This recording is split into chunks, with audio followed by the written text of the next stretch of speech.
dear family and friends, we are gathered here today in the presence of God to witness the marriage of Mark Edward Dale and Sarah Golden Rayleigh.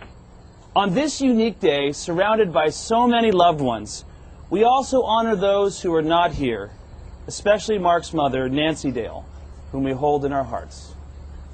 Marriage is given by God, blessed by Jesus Christ, and sustained by the Holy Spirit. In marriage, Mark and Sarah, you two join together and freely give yourselves to each other. In marriage, you seek to honor each other as individuals, and yet unite yourselves to share a life together. Who gives Sarah to be married to Mark? Her mother and I do. Thank you. Please be seated.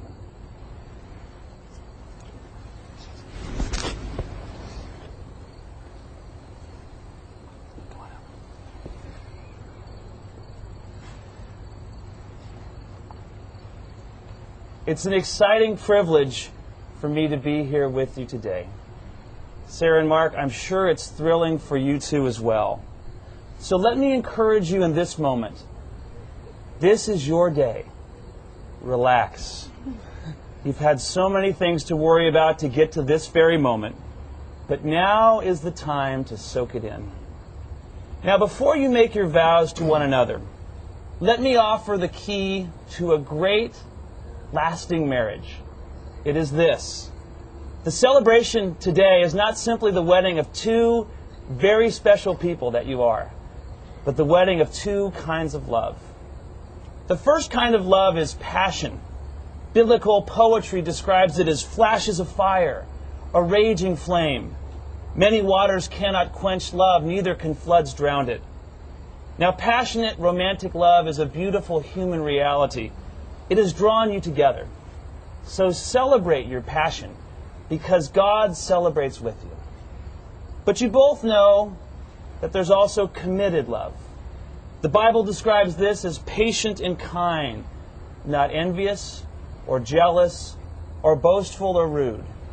It bears all things, believes all things, hopes all things, endures all things. It's the kind of love that leads you to care for one another in the humdrum of married life, which will come, and also in the kinds of hardships that I know you've faced in the recent past. But I know it's the kind of love that has drawn you together. For Sarah, as you said during your father's illness, Mark was my support, and without him and my family, there was no way I would ever make it through. And Mark, you said of Sarah, she really helped me through the hardest time of my life, my mother's death. And I thank God I had her, because I don't know where I would be today. I know my life wouldn't be as great as it is right now. In the vows you're about to make, passion and commitment come together like fabulous musical improvisation. As a jazz musician, I can tell you that great spontaneous passion alone does not make great music.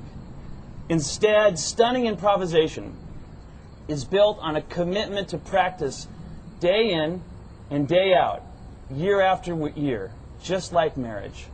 The amazing discovery is, out of all this discipline and commitment, real, passionate, spontaneous music happens. In marriage, improvising passionate love is given structure by the commitment that you'll vow to each other in just a moment. In marriage, it may be said, passion and commitment ultimately play off one another to create a better, richer harmony. May God bless you. And may God create with you a beautiful life together.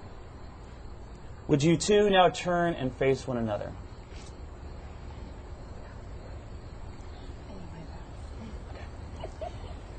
As we move to your vows, I'd like to quote you both. Sarah, you said, "To find a guy that's so in love with you and to love him back, there's nothing greater in the world." And Mark, you quoted your mother's simple words, "Don't let this one go." From my own experience of 20 great years of marriage, I know you're both right. Don't let each other go. No other promise is more important than the vows you are about to take. Instead of traditional wedding vows, you have prepared something personal for one another. Bear with me. I will. Sarah Golden Rayleigh, I love you and you truly are my best friend. Today I give myself to you in marriage.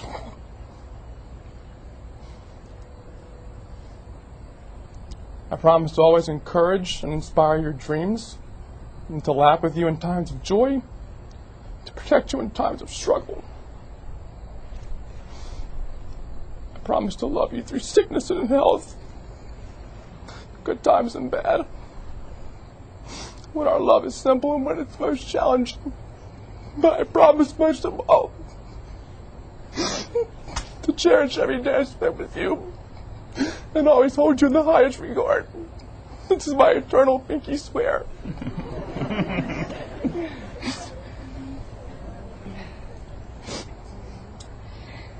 Today, I, Sarah Golden Rayleigh, am so happy to be marrying you, Mark Edward Dale, the one and only person I've ever fallen in love with. 6 years ago, your persistence with secret admirer notes about how great our future would be together finally won me over. This might be one of the few times you'll hear me admit that you were right. I have shared my best times with you, leaned on you through my worst times, and couldn't imagine experiencing them with anyone else. You have a very macho appearance, but you're the most sentimental and generous person I know.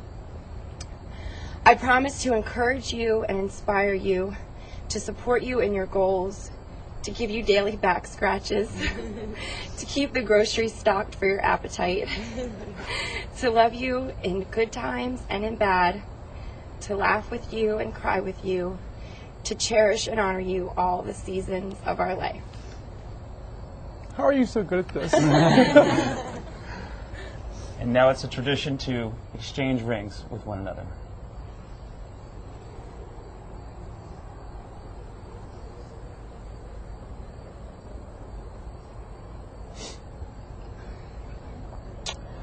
Sarah Rayleigh, this ring I give to you as a sign of my constant faith and my everlasting love.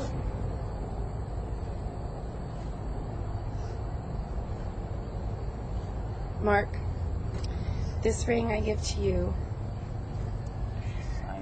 is a sign of my constant faith and abiding love.